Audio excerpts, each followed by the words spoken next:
Frères et sœurs, pour cette nouvelle capsule vidéo, je voudrais encore avec vous tous ensemble, dans cette quête d'élévation spirituelle que nous avons, essayer de faire encore d'autres pas, de comprendre peut-être mieux tous ces mystères de la foi qui nous sont donnés et enseignés dans la Bible. Alors, ce thème est bien sûr celui de l'Eucharistie. Il est il est un thème en réponse à des questions que des chrétiens, notamment catholiques, m'ont posées. Euh, Ce n'est pas un thème pour soulever un débat d'entrée de jeu, je veux le dire.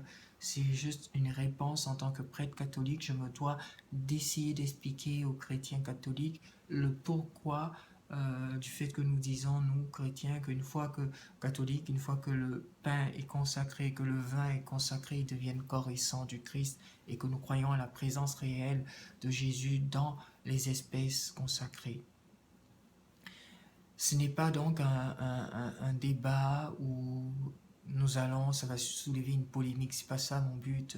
Et puis, je pense qu'il faut arrêter, mes frères, mes sœurs, catholiques, évangéliques, protestants, nous sommes disciples du Seigneur, nous sommes frères, nous sommes sœurs. Si nous avons des divergences, c'est sûr qu'il y a des choses qui nous différencient. Si nous avons des divergences et que nous pensons que les autres sont dans l'erreur, mais pourquoi s'insulter sur les réseaux sociaux? Pourquoi tant de haine et de méchanceté entre nous-mêmes chrétiens?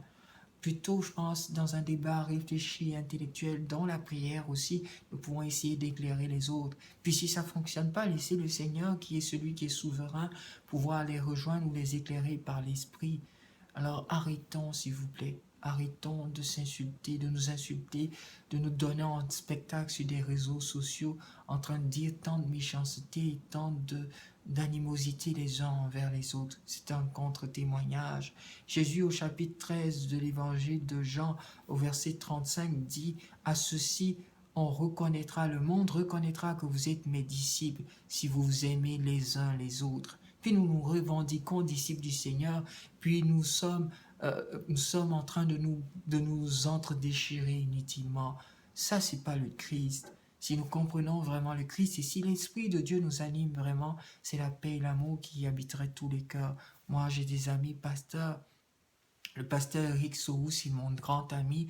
Je prêche ici à Montréal, je prêche sur sa paroisse. Quand j'étais encore en Côte d'Ivoire avec le père Nana Sansten, il prêchait sur notre paroisse, malgré qu'il était pasteur protestant. Mais quand il venait, il respectait tellement l'église et il enseignait tellement bien qu'on ne pouvait rien dire. Et quand moi je vais chez lui, c'est pareil.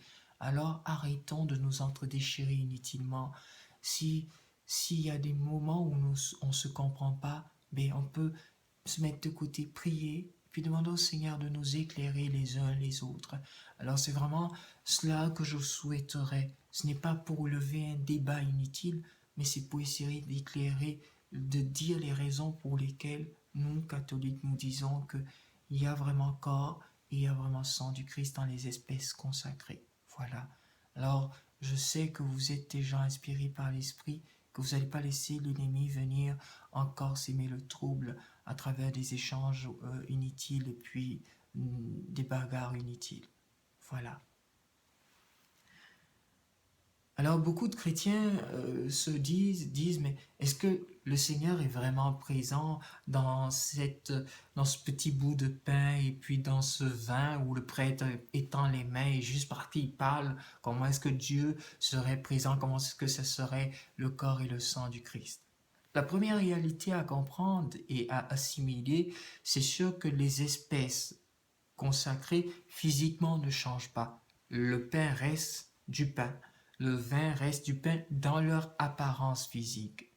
Mais ce qui change, c'est la réalité spirituelle qui vient imprégner ce pain physique et ce vin physique. Pour mieux comprendre cela, je voudrais nous envoyer à ce que dit le Seigneur Jésus au chapitre 26 de Matthieu, les versets 26. Il dit, pendant qu'il mangeait, Jésus prit du pain et dit, et après avoir rendu grâce, il le rompit et le donna aux disciples en disant, prenez, mangez, ceci est mon corps. Prenez, mangez, ceci est mon corps. Il prit ensuite une coupe Et après avoir rendu grâce, il la leur donna en disant, buvez-en tous, car ceci est mon sang, le sang de l'alliance qui est répandu pour plusieurs, pour la rémission des péchés. Je vous le dis, je ne boirai plus désormais de ce fruit de la vigne jusqu'au jour où je boirai j'en boirai du nouveau avec vous dans le royaume de mon Père. Voilà des paroles de Jésus. Jésus prend du pain, il sait que c'est du pain, mais il dit, prenez et mangez-en tous, il insiste, tout le monde doit en manger, ceci est mon corps. Il précise, le pain physique qu'il a dans la main, parce qu'il a rendu grâce et béni ce pain, il dit à ses disciples, ce n'est plus du pain physique, mais c'est mon corps. Il n'est pas fou, il n'est pas en hallucination, non, mais il prend le pain, il voit bien le pain, mais parce qu'il a rendu grâce, il dit, ceci est mon corps. Ensuite, il fait la même chose pour le vin. Ceci est mon sang, versé pour vous et pour la multitude en rémission des péchés. Donc déjà, sachant même que ces apparences physiques-là, Jésus mentionne malgré tout que c'est son corps et son sang. L'autre passage qui permet de comprendre mieux pourquoi on parle de corps et de sang, c'est le discours sur le pain de vie. Jésus dit, « Celui qui ne mange pas ma chair et ne boit pas mon sang n'aura pas la vie. » Il dit, « Moi je suis le pain qui descend du ciel. Qui mange ma chair et boit mon sang aura la vie éternelle. » Okay? Il précise donc qu'il est le pain qui descend du ciel. Dans son apparence physique, il n'est pas du pain. Il n'est pas du pain, il est homme. Mais il veut nous faire quitter la vision spirituelle, de ne pas oublier que dans toute chose, surtout dans le domaine spirituel, il y a l'aspect physique, mais il y a aussi l'aspect spirituel. L'aspect spirituel qui va au-delà de l'aspect physique.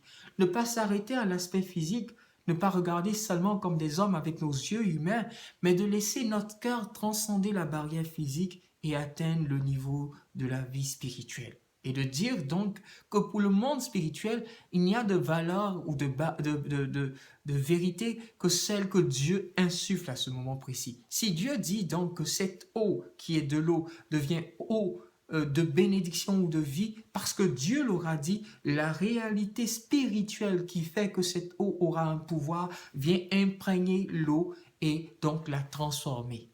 C'est cette réalité-là qu'il faut garder en esprit. Donc, le corps, le pain reste du pain, mais à cause des paroles de bénédiction qui appellent le Seigneur à transformer ce pain et à y dépendre, à y rependre son esprit, elles deviennent corps du Christ. Qu'est-ce que nous recevons? C'est le pain physique, le corps que nous recevons, le pain consacré que nous recevons, vient être nourriture d'abord pour notre âme, pour nourriture spirituelle, parce que c'est une nourriture spirituelle. Et ensuite, elle peut avoir des effets physiques, bien sûr, comme on la voit dans toute l'histoire de l'humanité. Donc, c'est de comprendre vraiment que c'est plus de la réalité spirituelle que Jésus parlait, et non de l'apparence physique. Si vous mangez ce pain, vous vivrez éternellement. Si c'est le pain physique, aucun pain physique ne peut donner une vie éternelle. Mais le pain physique consacré sur lequel on appelle le pouvoir de Dieu pour faire descendre son esprit peut permettre que Jésus se fasse présent et soit pour nous source de nourriture et de vie éternelle. Et il dit, faites-le en mémoire de moi. Rappelez cela incessamment pour moi. Et chaque fois où nous le faisons, parce que si c'était juste pour une fois, c'est-à-dire, pourquoi il le donne à ses disciples à manger? Parce que ça produit un effet. Et il les invite à faire pareil. C'est pour ça qu'après sa mort, les disciples rompaient le pain pour continuer cette tradition à cause des effets spirituels de ce pain. Juste pour rappeler que chaque fois où nous mangeons ce pain et buvons à cette coupe, nous avons la vie éternelle. nous avons la vie éternelle qui grandit en nous. Mais comment mieux l'expliquer? C'est que en recevant ce pain, Christ vient spirituellement se joindre à notre être spirituel, le transformer au quotidien et le rendre à son image. Faire de nous d'autres Christ par la sanctification que Christ établit en nous par son Esprit Saint. Alors, voilà la réalité de ce grand mystère. C'est un mystère, ce n'est pas une chose physique démontrable, mais comme tout mystère, il faut d'abord la foi pour qu'il fonctionne. C'est la foi en ce mystère qui lui donne toute sa valeur. Et nous, chrétiens catholiques, nous croyons que le corps et le sang de Jésus-Christ que nous recevons est vraiment le signe de sa présence. Même si l'apparence physique ne change pas, la réalité spirituelle qui imprègne ce pain vient nous rejoindre et fertiliser nos vies, fertiliser nos âmes, fertiliser nos cœurs, fertiliser nos corps. Voilà un peu le pourquoi de cette réalité. Vous me direz, mais c'est quoi la valeur de l'Eucharistie? La valeur de l'Eucharistie, elle est vraiment source de vie. Et il dit, je serai là parmi vous jusqu'à la fin des temps. Comment Jésus se rend présent à nous jusqu'à la fin des temps? De deux manières, par son Esprit Saint, par sa présence spirituelle qu'il a voulu donner à l'humanité aussi dans l'Eucharistie. Alors, pour tous les chrétiens, je vous invite à garder toujours ce profond respect à l'Eucharistie, à cet amour à l'Eucharistie, à ne pas vous priver de vous en nourrir spirituellement, de le laisser vraiment vous transformer. Et à chaque Eucharistie, le vivre avec tout votre cœur, vous rappelant que vous allez recevoir le corps et le sang de Jésus-Christ. Je voudrais terminer par une petite prière et demander au Seigneur de nous fortifier et de nous consolider.